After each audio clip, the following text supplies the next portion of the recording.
Hello and welcome to Candid Convos with Jona Dance.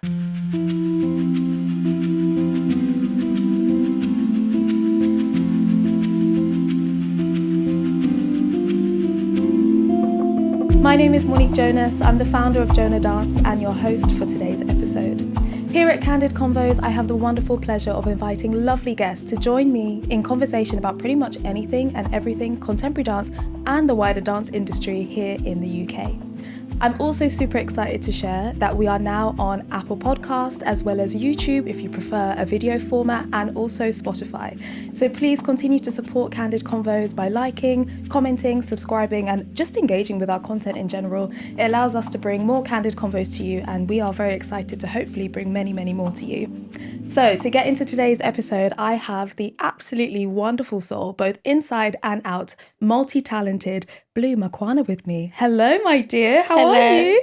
I'm so good, thank you. Oh, I'm so happy to have you here. Thank you for having me. I'm honoured. I appreciate it because I know your schedule stays very, very busy. So I appreciate you carved out some time. For you, of course. I love it. Okay, so let's get into it straight away, and let's start with a bit of an introduction about who you are, what you do, maybe how you got into dance as well, in case this is someone's first time encountering you. Amazing. So I'm Blue Makwana.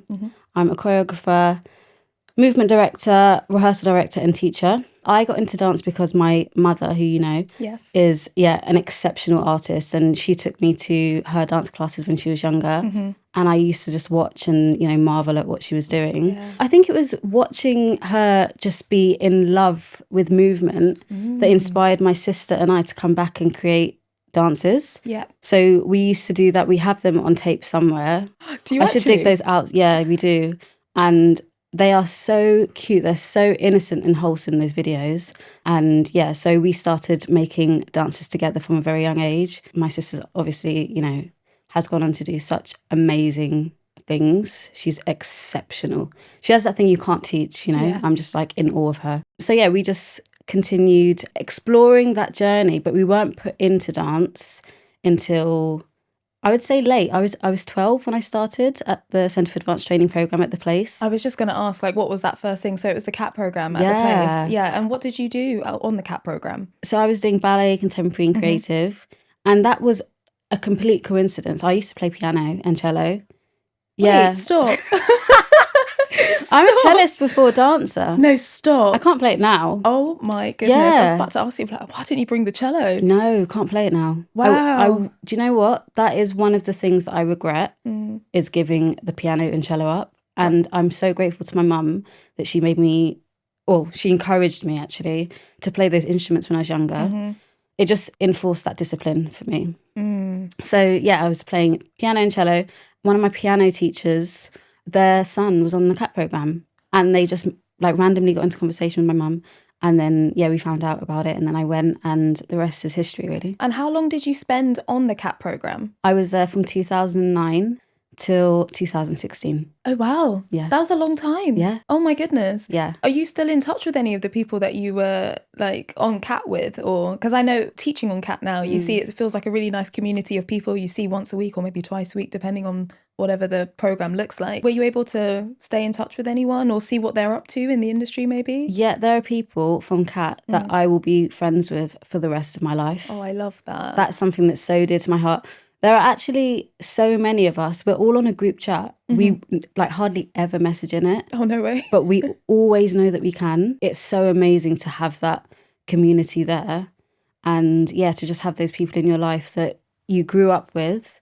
And people went on, they went on their different paths. But we can always come back together. Oh, that's so beautiful. It is amazing. It's really special, really special. Yeah. I didn't know about CAT until I was in Rambert School. And it's one of the things that I really wish I had knowledge about. And for anyone who doesn't know about the CAT programme, it's the Centre for Advanced Training, which happens all up and down the country. There's one at the Place, there's one at Trinity Laban, and those are just London-based ones. There's also one in Birmingham. There's also one in Nottingham. There's one in Manchester. And it's usually 13 to 18 I think year-olds or the 12 place one maybe. at the moment is 12 to 18, I think. And it's weekly classes. Yeah. Weekly training, essentially. Yeah. So you have a variety of different programs that you can be on whilst you're on CAT. I was on the full package, let's say. Yeah. So I was training on weekends and during midweeks. But then I reduced that a little bit when I went to the Brit school because it was too intense. But then I would still go in half terms. But yeah, amazing. I owe a lot of my, let's say, success, for want of a better word, to CAT. Nice. And since you mentioned the Brit school, was Brit school next after the CAT program? Yes. I went to Brit in 2012 to 2016. Yeah. And 4 years of amazing training, which was free. Is it still free now? It's still free. That's phenomenal. I mean, that's phenomenal. I have a very, very special place in my heart for the Brit school. Yeah. And always will. To have received such amazing training for free from amazing teachers, and to have such an amazing support network. Like, I can go back there anytime I want.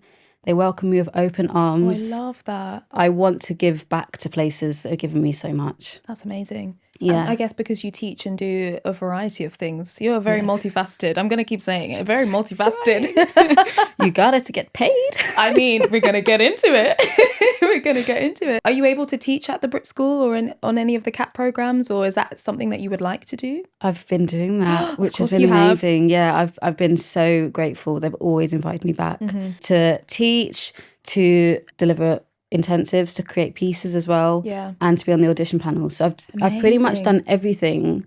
Yeah, it's been very full circle. And yes, for both CAT and the Brit School. Love those places. Yeah, I feel like it's a feeling that you can't fully describe. Like, I started dancing on the Chance to Dance program, which was an outreach program run by the Opera House. It looks slightly different today.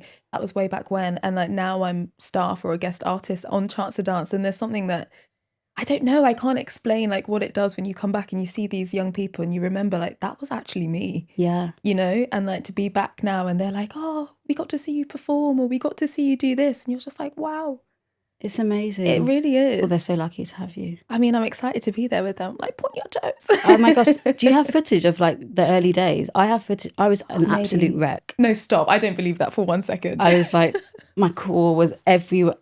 Terrible. But most young people, like when you're first coming into dance and understanding how to engage, you have to go through that period of like being a little bit all over the place until you're like, if I engage myself like this, I can do this. You know what I mean? Yeah. I feel like it's part of the training. So you went to CAT program at the place.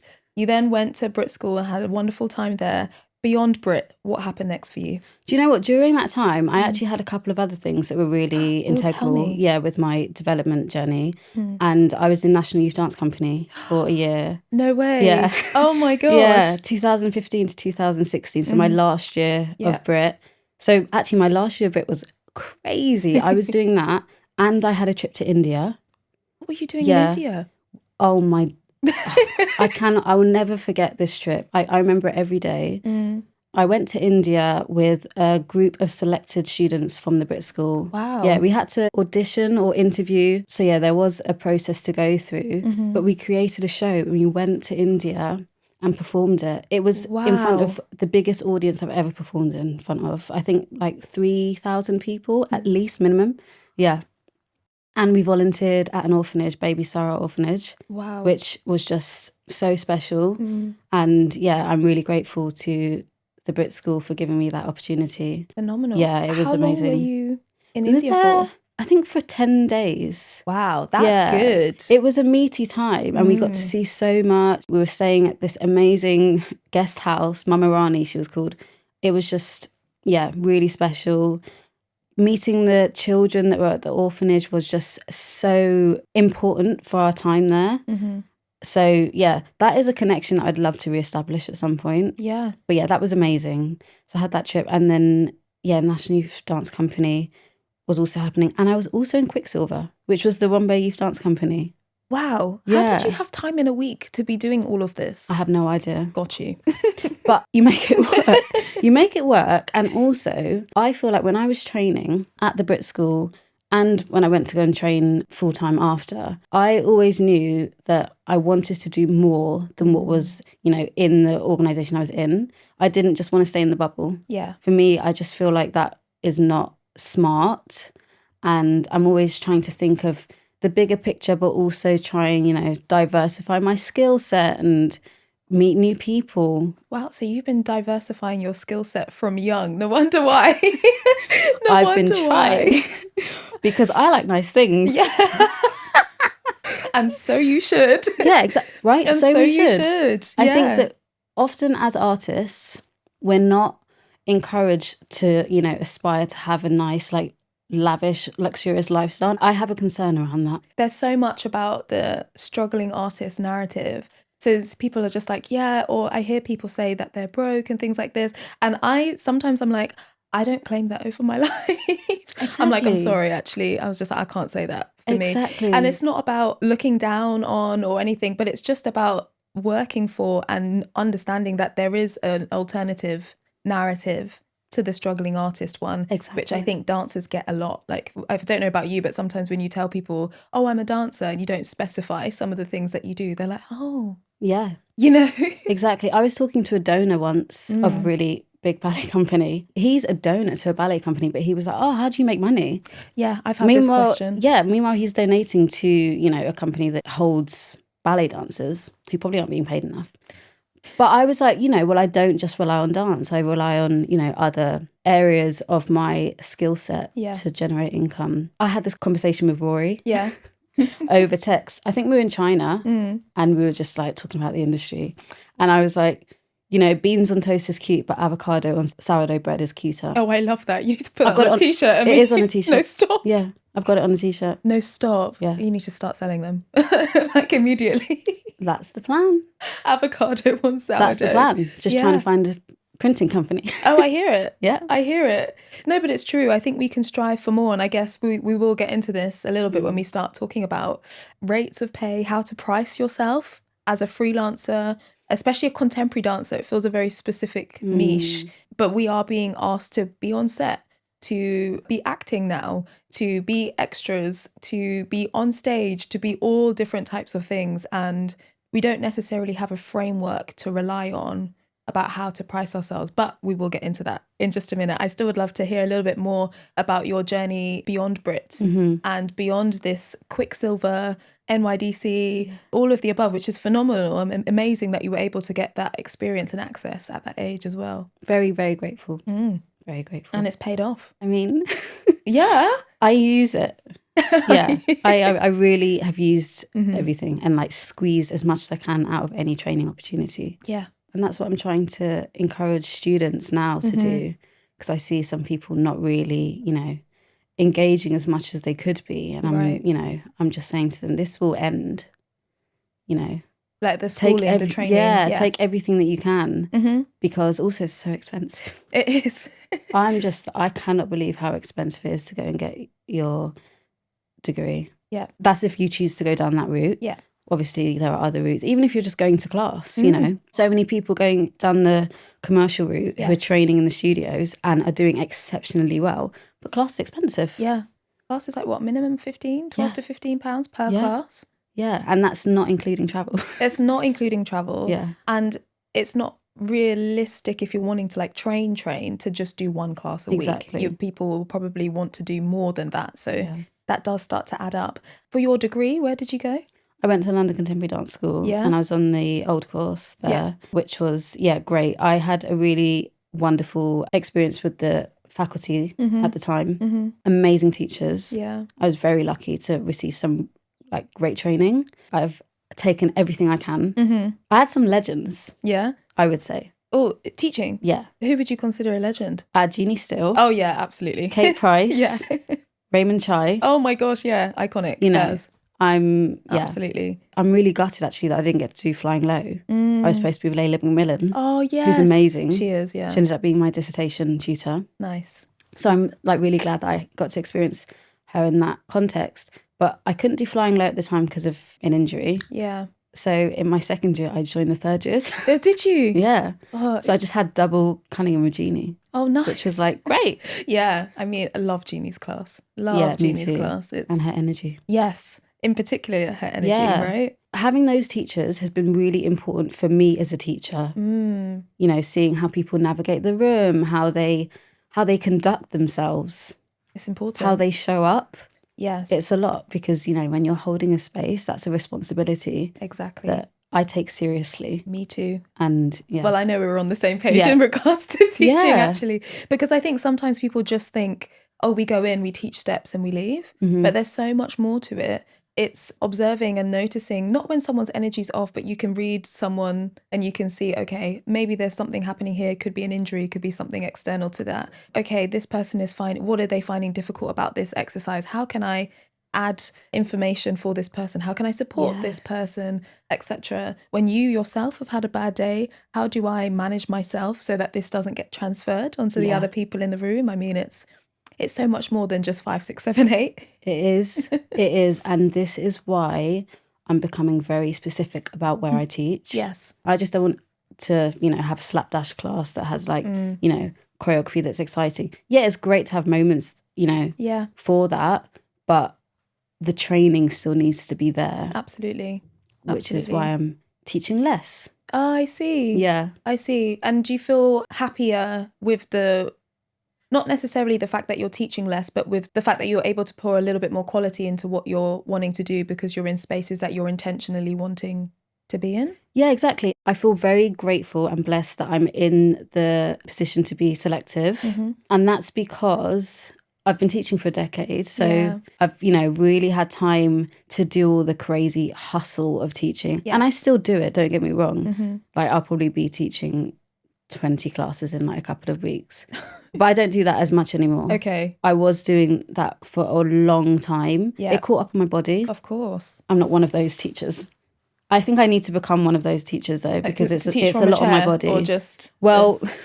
No, you're full out. You're going to demonstrate full out. Yeah. You're going to demonstrate full out. It pays a price on your body. Well, it has for me anyway. Yeah. I like to be in spaces where I know that I'm supported by the organisation with being very thorough within my teaching. Yes. And I think that is not being as supported now. Okay. Due to curriculums being diluted, due to the intensity within safeguarding, which I understand, but there's so much you can't say anymore to students, which I think is a disservice to them. If you're not pointing your feet, I think you need to know that you're not pointing your foot. Yeah. And I think if you're not in the correct like alignment, it's okay for me to tell you that. Yes. But some people take that the wrong way. Yes. And I have a concern around that. So I'm just very mindful about who I give my time to. Absolutely. And it's important as an artist and a teacher to feel supported by the spaces that you're going in, to be so generous with not only your knowledge and information, but your time and the care that you put into teaching as well.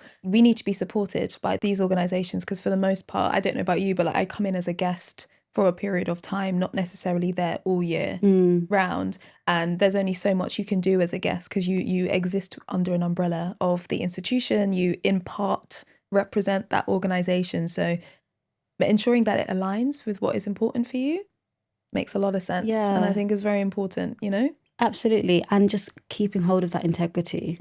I taught a commercial class recently. And they couldn't even do an undulation. I was like, undulation? Oh, sweeties, we're not doing the routine right now. Yeah. You're going from the corner and you're doing some drills. Oh, nice. Because it's ridiculous. Like, how did they respond to that though? They were like, oh my gosh, I didn't know that there's a technique and that there are drills and that, you can train movements that help me achieve that choreography. Wow. And I'm like, yeah, there is. Let's get to it. Okay, I'm quite surprised by that. Some of them didn't know who Alvin Ailey was. I've had this scenario where I said to a group, it was a ballet school in all fairness, and I said, have you heard of Pina Bausch? And they said, no. I was like, wait, you haven't heard of Pina Bausch? They were like, no. And this was maybe a couple years ago. Wow. Pina Bausch. Wow. Alvin Ailey is like icons. Without Alvin Ailey, I wouldn't be where I am now. Me too. In all fairness, I think that's a story for a lot of people, especially a lot of black and brown people in the UK in particular. So, and I was like, I don't set homework, but you got homework. You've got homework because that's important. So I'd love to try this or that segment of the podcast just to kind of get to know a bit more of you. So some of these are quite specific and some of these are a bit more general. So quick fire, just let me know which one of the two you'd prefer. Yeah? Yeah. So because you've done both, working in a company or freelance? Freelance. Freelance? Yeah. Oh, okay. Working in film or theatre? Again, because I know you've done both. It's a tricky one. Pros and cons to both. Oh my goodness. Film? Yeah? Yeah. Oh, why? I want to say there's more money, but there's actually not. Oh. Can you say more? Well, you're not paid more. You're paid more in the moment, Mm-hmm. but it's actually because of the buyouts. Yes. If you actually look at the breakdown, it's quite scary. The sort of daily rate, what it boils down to. Yeah. I'm like, the math is still not mathing. Oh, I see. Yeah. Oh, no, now I want to go back. Let's do theatre. Why the change? Because I think it's important to keep live art alive. And if the electricity goes out, we still have live art. True. Yeah, theatre. If the electricity goes out, I love that. We can still dance in the theatres. That's true. Light some candles, have a good time. Exactly. Yeah. Choreograph or perform? Choreograph. Really? Yeah. There are enough dancers to do that. That's so funny. Oh, this one. Technical ability or musicality? Ooh. I'm going to go with musicality. Oh, can you say more about why? I think if you can't feel the music, then you're not connected anyway. So it's just all going to be a bit of a mess. Yeah. Yeah, I hear it. You can train musicality, but you can really train technicality, in my opinion. Yeah, it's true. But I think musicality, there's kind of got to be something there. A good foundation to work with. Yes, and it is quite hard to teach people how to feel music. Exactly. You can teach people to listen and hear it and respond, but to feel it is something that is not as straightforward of a journey. Exactly. Yeah. Instagram or TikTok for dance? I don't have TikTok and I don't want it. But I think people are doing really well on TikTok. So TikTok. Yeah? Which pains me to say. No, I hear it. Yeah. I also don't have TikTok, nor do I have any desire to be on the app. No. But I can see the fruits of it for people. Final one, and this is so specific to the contemporary dance world. So sorry if you're not contemporary dance and this sounds weird to people. You know when people wear shorts over their trousers? Or no? Is that a fashion statement for you or is it not? I think it depends which ones. Oh, okay. Actually, some people do it really well. Yeah. Like, some don't go. Some don't go. Yeah, but that's my opinion. If it works for you, it works for you. Because contemporary dance fashion is so funny to me sometimes. And I I quite like the shorts over trousers thing, but I was telling non-dancers and they were like, why would you do that? And I thought, I don't have a valid answer for you, to be honest. Do you know what? Whatever makes you feel good. Fair play. But some people are taking it too far and are wearing like tents. Tents. You know, those It fans trousers. Yes. They need to be banned.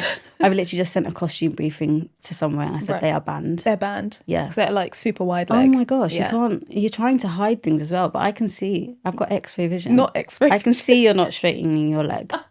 So amazing. just take them off. Supersonic teacher, I love it. And so we have our overarching question of the season. So I can't actually reveal the answer to you live, but we'll reveal that in our finale episode. But what percentage of dancers do you think have a full-time job in dance? So like a full-time dance job.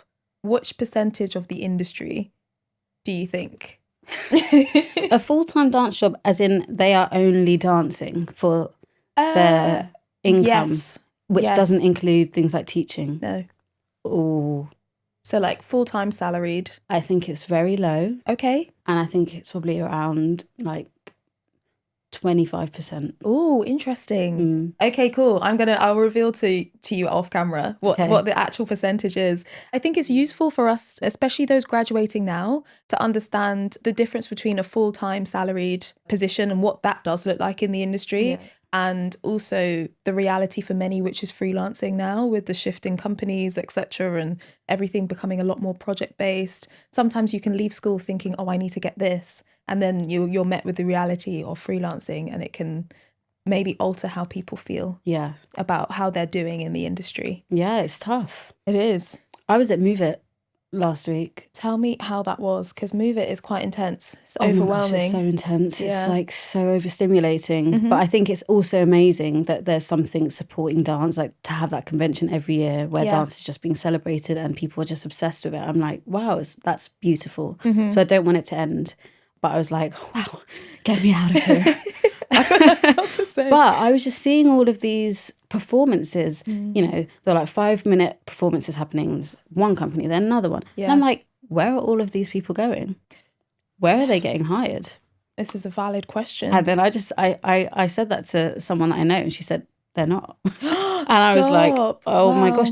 But look how many schools there are. There are too many schools, too many graduates.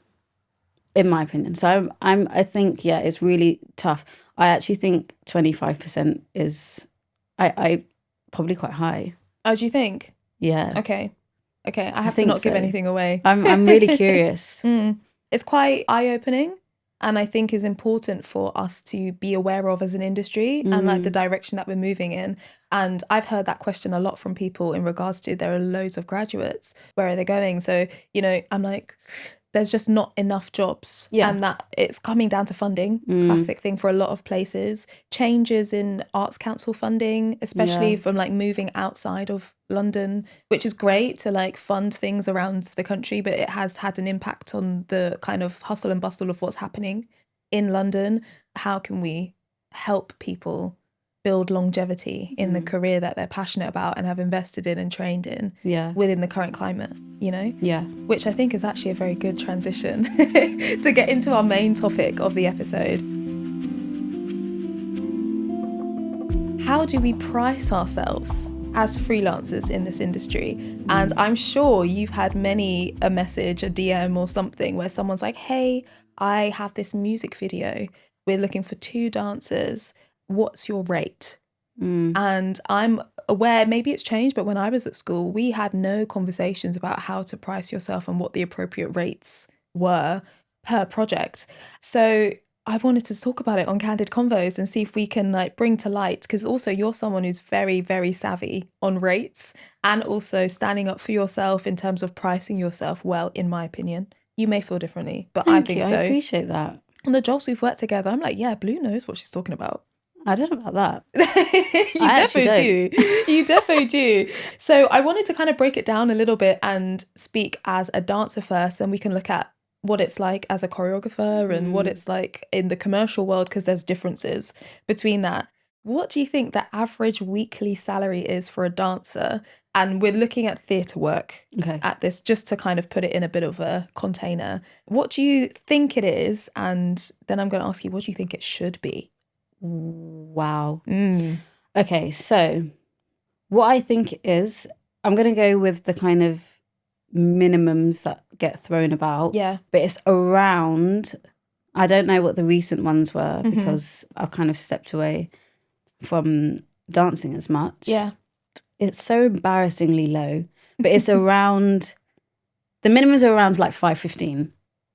515? Yeah. I still see that thrown around. Stop. 515? I still see it thrown around. Per week? For a 5-day week? Or a 6-day week? I want to say between 515 to 625. Yeah, okay. These are the type of salaries I am seeing around. According to, I think it's Independent Theatre, not the thumbs down. I think it was like the Independent Theatre Council. Yeah. The rate now should be, I'm saying should be because not every project is going to adhere to this, around £601 a week. What assuming, is that, £1? Yeah, the additional one is random. Assuming a 5-day working week, what do you think it should be per week? Considering that we have travel, we have food, it's usually an early start, 9 a.m, 10 a.m. start, 6, 7 p.m. finish. There's class, there's training, there's creative tasks, there's so much of yourselves that's coming into the space. What do you think would be an ideal average weekly salary? So I think it varies depending on the size of the company. Yeah. I would like to preface what I'm saying with the thought that I think it's impossible to quantify what we do. Yeah. And I think it's going to be impossible for us to come to a place where we are able to always ask for a rate that justifies what we provide as artists.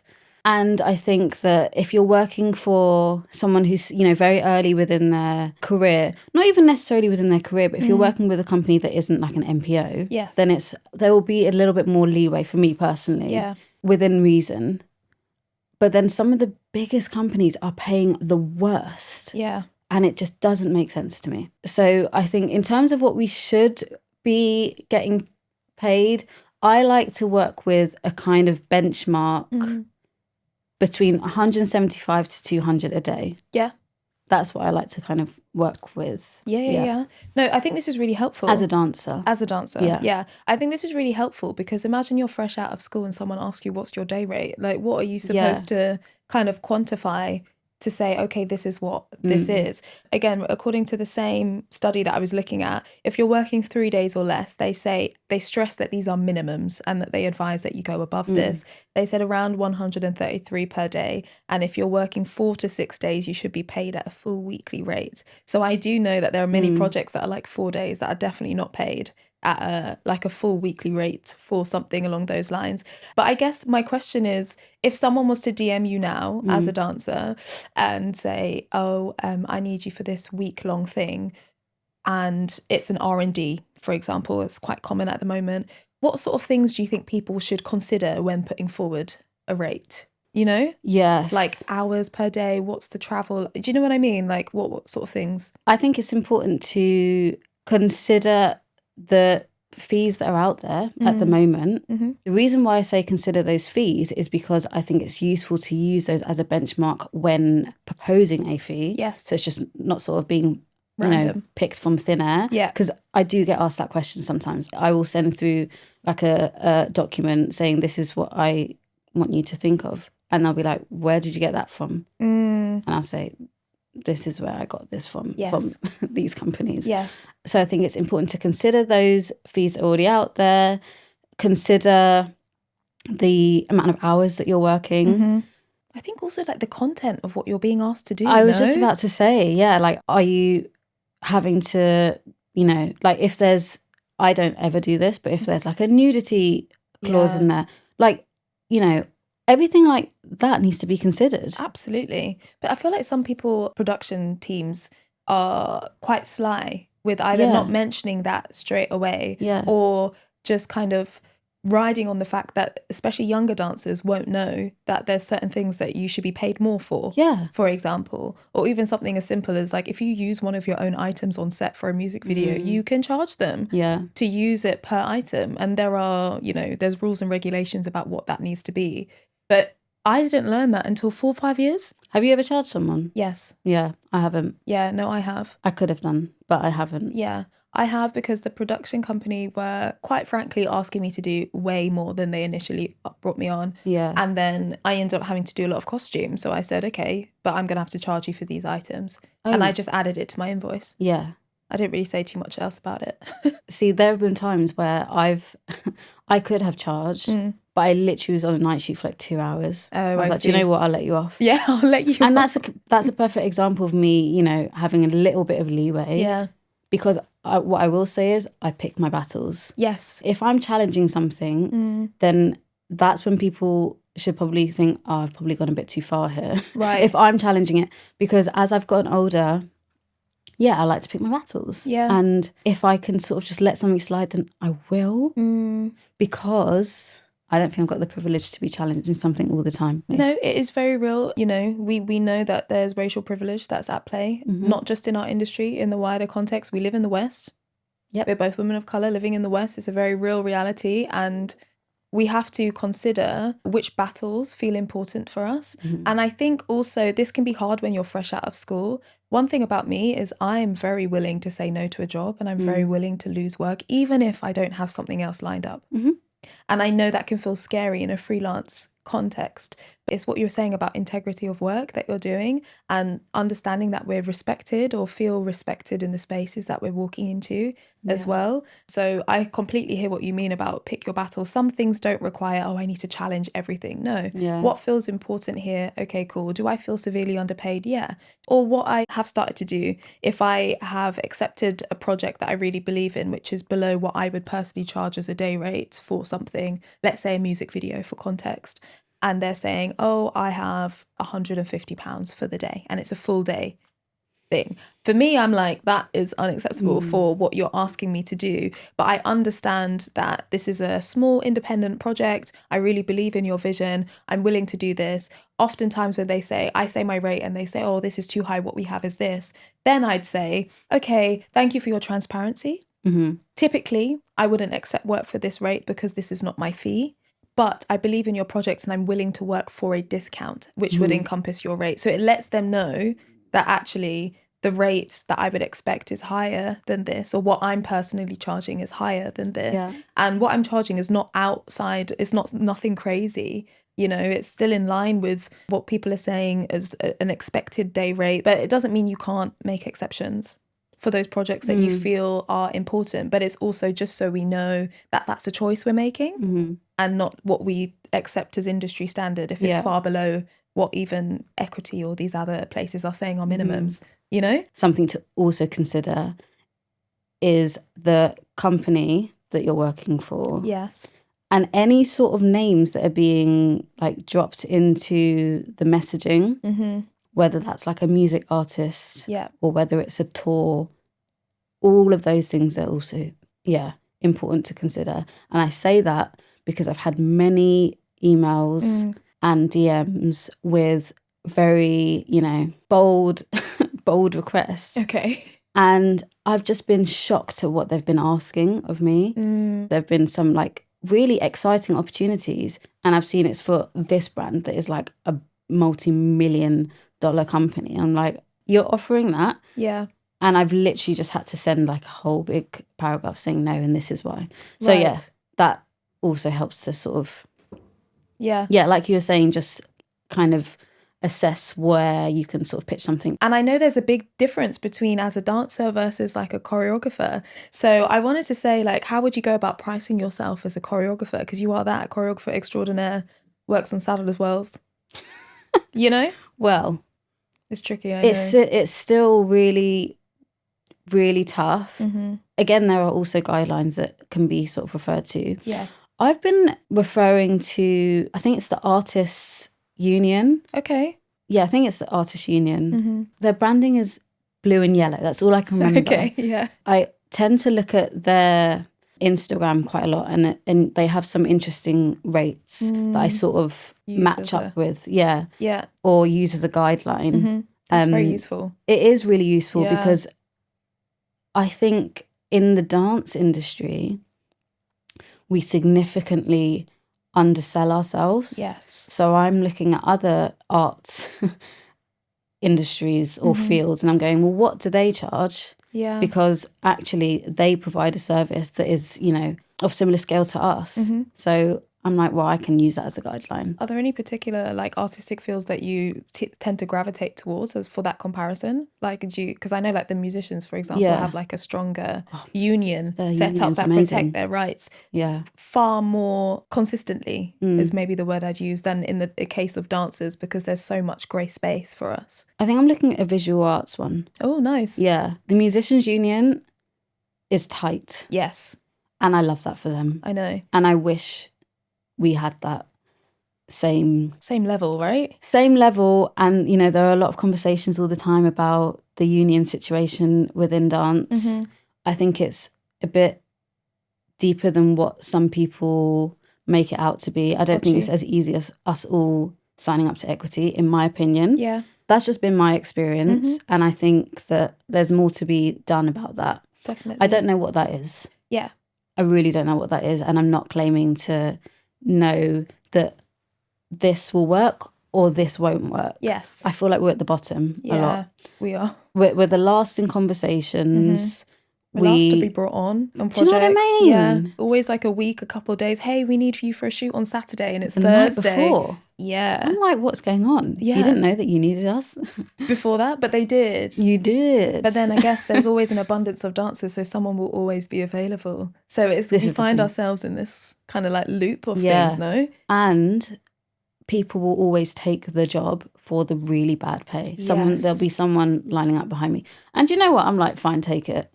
No, don't take it, but I know that someone is going to, which is really hard. And I think that's where we're falling, really short and really not helping ourselves. Exactly. Because then if someone is then pricing themselves at industry standard, say for example, like both of us have been in the industry 10 plus years now, I'm not going to be pricing myself the same as if I was fresh out of school. But that doesn't mean that the person fresh out of school doesn't have value. Of course there is absolute value, but I can say after 10 years, no, this is the rate. I'm not going to go for anything below said rate. But also knowing that some people will accept, as you said, some of these really, really low rates for what you're being asked to do means that it feels like mainly those outside of the dance industry, so like production companies and feel comfortable to continue offering those rates. Yeah. And then when you offer something higher, it gets challenged a lot more. I think that's the point that I'm making. Totally. Do you know where I think something's going wrong? I think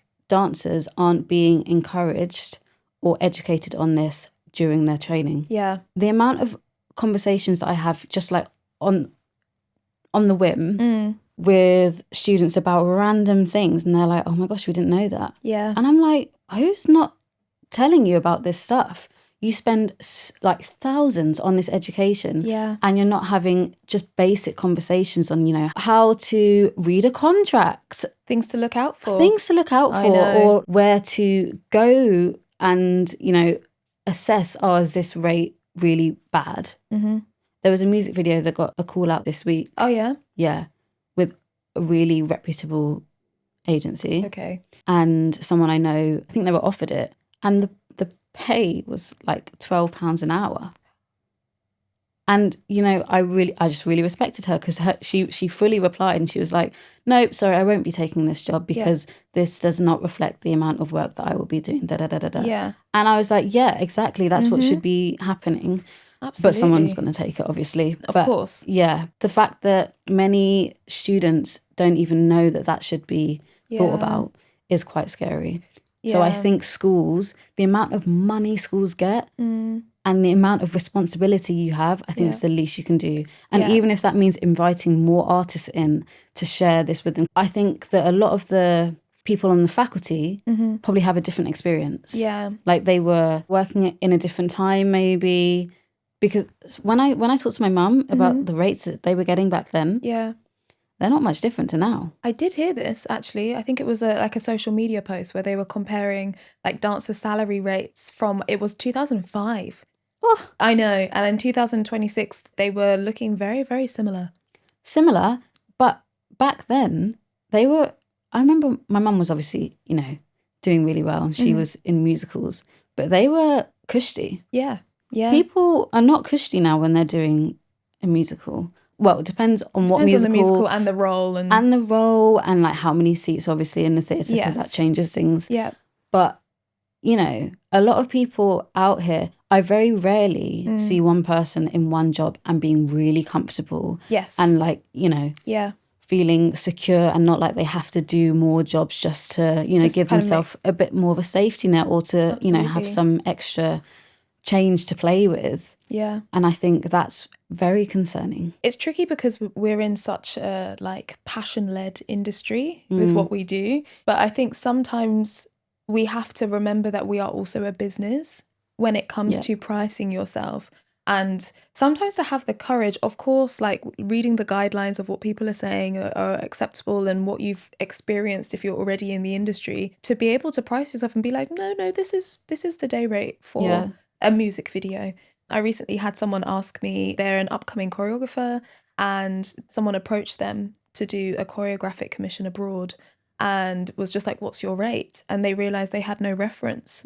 So thankfully they'd be like, oh, you know, we know you've had commissions about this. What sort of rate should I go in as? And I just was like, okay, cool. I need a bit more information. Like, what's the length of commission? How long are you going to be out there? What are your hours? What does your daily rate boil down to if this is the flat fee? And, you know, there was things of like, what about the production? I was like, the production budget is always separate to your fee. If anyone's trying to put that in one, then that is something that I'm like, that needs to be separate. The budget you have for the show, etc., is separate to like what you're being paid for. Yeah. And that's when I was realizing, I was like, oh my goodness, I learnt this through experience. And kind of like receiving contracts, looking at day rates, deciding for myself what feels like a comfortable weekly amount that I would be willing to work for. And, you know, if something is under this, then how do I make ends meet? Everyone has big bills to pay. You've got rent, you've got mortgage, whatever it is for each person's situation. So we have to like factor that in. And I think sometimes we can feel bad as artists. We're made to feel bad all the time. Yeah. Or too often. Yeah. For just having a conversation. I say that as opposed to challenging. Yes. Because I'm like, let's just have the conversation. Yeah, it's a great way. And because actually we might have a conversation and there isn't much wiggle room, and we might come to a conclusion where I think, okay, that's okay. we can work through this, but I ask for this, and that. Yeah. And when it comes to fees, I like to look at the bigger picture. Yeah. And say, for example, it's a choreographic commission. I look further than, because I'm probably not going to be paid what I want for daily fee, let's be honest. I don't think I have been ever. Okay. I will look at the contract. I'm very hot on intellectual property. Yes. And ownership. Yeah. I'm very, very, very, very reluctant to give away the rights to work. Yeah. And I mean anything that is made. Obviously, when you do something that's digital, it's most likely going to be given away. And, you know, you can't really challenge as much there.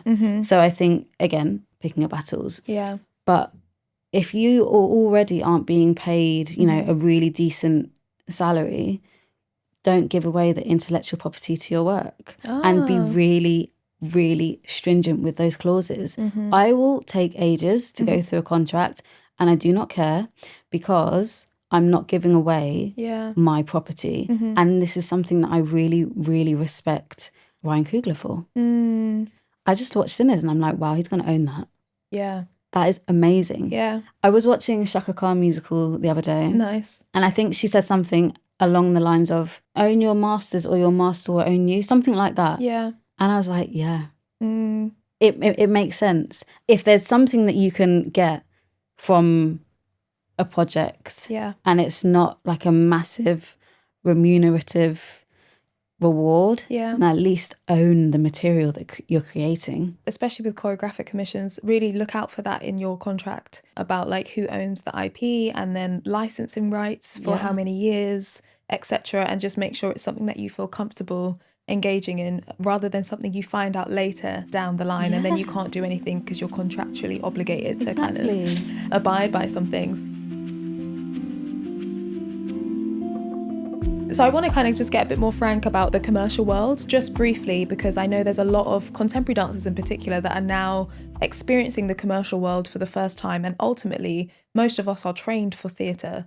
We're not really trained to be in the commercial spaces, aka music videos, films, and things like that. So I guess it's a similar thing when we go about pricing ourselves, considering hours of pay, what's required, etc. But we also have to factor in buyouts and what that looks like. So like, what sort of rates do you think one could expect on a big budget film? So I'm talking about like your Marvels, your Wicked, your these type of things. Of course, you don't have to disclose the specific, but like what sort of rates are kind of acceptable or accepted currently? As a dancer? Yes. Weekly fees around 2,000, I want to say 2,500, something like that. Okay. And that's just like estimating. It might be slightly under, it might be slightly more. I think slightly more. That is not, you know, just for dancing. That's including all of the buyouts. Yeah.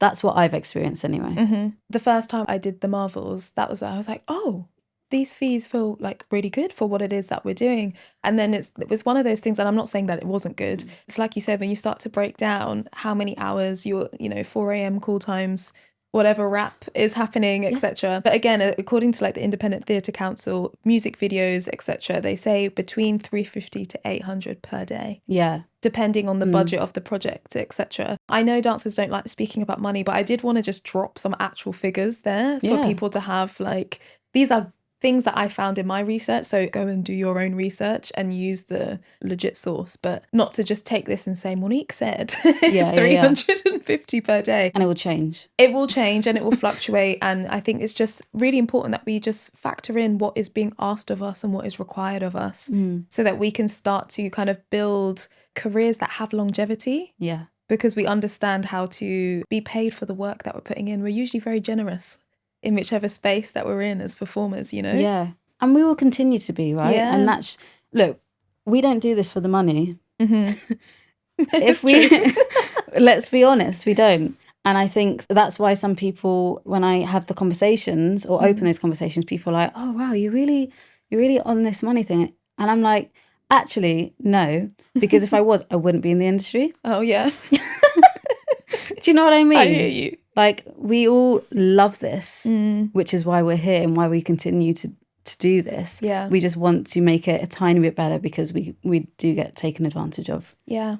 History has not helped us in that sense, because there was a generation of or multiple generations of artists that didn't speak up for themselves. Yeah. And it's just become, you know, habitual way of going about this industry. Yeah. So it's still there in so many people, and it really takes, you know, it's going to take a long time, but it takes some of us who aren't afraid to open up that conversation that will just, you know, move things forward just a tad. Yeah. And then hopefully it will just keep going up and up and up. Exactly. And I think it's also like one of, not the only, but one of the keys to allowing this industry to be a sustainable career for people, so that, you know, they don't have to constantly be hustling. They can take time off, because of course we don't get holiday pay in a lot of freelance situations. We don't get sick leave, etc., etc. If you feel emboldened to open that conversation and learn from those on projects who you see who are opening those conversations with respect,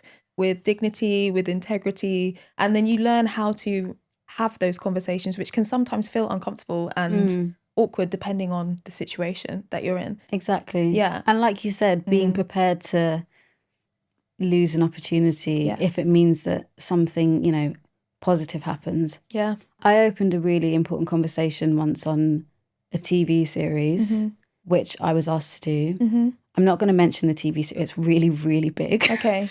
And I got the email, and I was being asked to come on as a dancer. Yeah. And they gave me the FAA rate, which is supporting artist rate. Yeah. And I was just like, so sorry, I won't be working for this. Yeah. Because I'm being brought on as a dancer and not a supporting artist. And what did they say? The choreographer then got involved in the conversation with this person. Yeah. And they said, oh yes, the choreographer said that that's not the rate. So basically she heard that I did challenge it actually. Yeah.